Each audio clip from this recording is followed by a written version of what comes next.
It's just an indictment of the government's inaction. Garth Mullins says not enough is being done, as dozens more fall victim to tainted street drugs every month.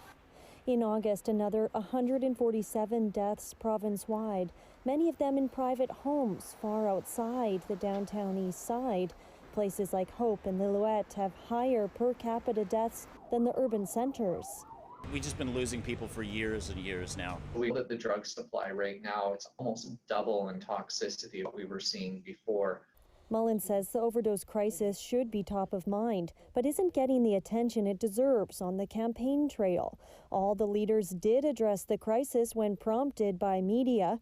NDP leader John Horgan says he plans to stay the course. A global pandemic is not the best of times to have an addiction crisis, and the challenges for our public health care system have been profound as well.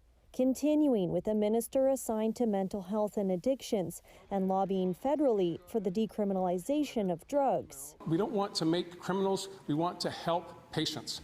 Liberal leader Andrew Wilkinson calls it an addictions nightmare, with a plan coming next week. We're going to have to address the issue of treating addictions by providing a pathway to get off drugs. He suggests a prescription monitoring program to stop addiction before it starts. But Green leader Sonia Furstenau says it needs more than that. She says it needs to be treated as a health emergency. We need to move forward with the evidence and the research that shows how to address this. Advocates want the leaders to focus more on the issue. It's like our lives and our deaths are just a pawn, and that votes are more important. Mullins, one of many in the community, desperate for a leader who will find solutions and end the overdose crisis before more lives are lost. Nikki Cowan, CBC News, Vancouver.